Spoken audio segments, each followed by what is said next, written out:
Have you guys ever purchased a t-shirt and wondered where it actually came from? Not what store you bought it from, but the actual birth of the t-shirt? Well, let's go ask our fellow colleagues of Prairie View and what do they think? Where do you think your t-shirt came from? T-shirts come from the textile factory where they are manufactured and sewn together using the cotton that my ancestors. This specific t-shirt came from the thrift store.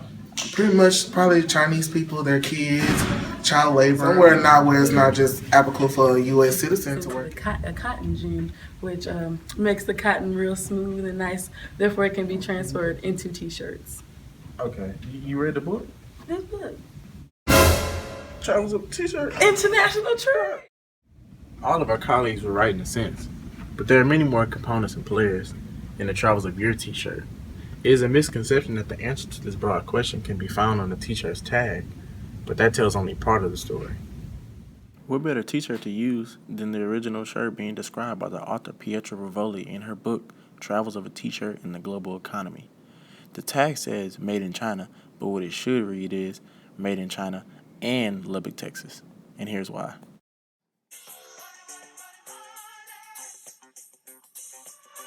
Cotton production in Texas today accounts for almost 1/3 of the world's total production, with hundreds of thousands of bales being produced in a 9-county region around Lubbock, Texas, as shown on this graph.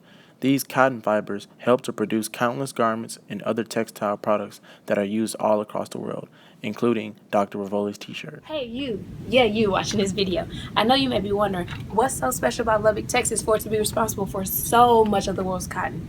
Truth is, nothing. Lubbock is actually an extremely undesirable place to grow cotton. In fact, the climate there is so bad, cotton is the only thing that'll grow there. However, they found comparative advantages, which propelled them to the top of the cotton-producing totem pole. With technology being so advanced, it provided essentially no need for human labor, which led to less labor costs as the farmers could do all the work solely by themselves. The invention of the cotton gin by Eli Whitney is an example of how advancement in technology replaces human labor. It separates the seeds from the cotton, a process that once required human hands. The U.S. is able to compete and lead in cotton production because it has the money to buy machinery that will replace the labor costs. Other developing countries can provide cheaper labor than the U.S., so eliminating labor creates a comparative advantage for the United States. Used as another comparative advantage is government subsidies. About 25% of farmers' income comes from these subsidies. These subsidies create high barriers of entry into the industry, making it almost impossible for the opposition to compete. $1.5 billion of agricultural subsidies went to Texas in 2009, according to EWG, and $22.8 billion in subsidies between 1995 and 2009. The crop that hauled in the most subsidy money was cotton, more than $9 billion. The graph shown is a direct reflection of where the most bales of cotton is being produced. Hey, you're back! Now that we know what makes Lubbock, Texas, the world's leading producer of cotton, let's take a trip to Shanghai, China, the next stop in the travels of your t-shirt. But wait, you're probably wondering, why would the U.S. export its cotton to China for t-shirt production? Aren't there domestic textile mills that can do it? That's a good question.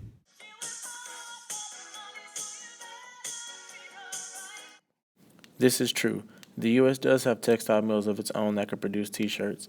In fact, from 1965 to 1979, the U.S. had a greater share of the world's apparel exports than China, as shown in this graph. Since then, the U.S. has remained pretty consistent with its market share, but China has soared to the top due to its victory in the race to the bottom. Race to the Bottom was a labor-intensive competition with the purpose of producing the same amount of labor, if not more, at lower wages than its competitors. With the inactiveness of their government, there is no control over human rights and their application in the factories, meaning they could employ young women, preferably docile, and young children. Labor, safety standards, and lower wages give them comparative advantages of their own. The Heckscher-Ohlin theory says countries in which capital is abundant and workers are few, such as the United States, specialize in production of goods that, in particular, require capital, like cotton, while countries that have an abundance of labor specialize in production of goods that require more labor, t-shirts, for example. Specialization in products and trade between countries generates, according to his theory, a higher standard of living for the countries involved. To sum up this trading process, apart from the Heckscher-Ohlin model, this trade is also driven by America's demand for cheap clothing from China, which brings your t-shirt across the Pacific Ocean into a retailer near you. And now, you know the travels of a t-shirt in a global economy.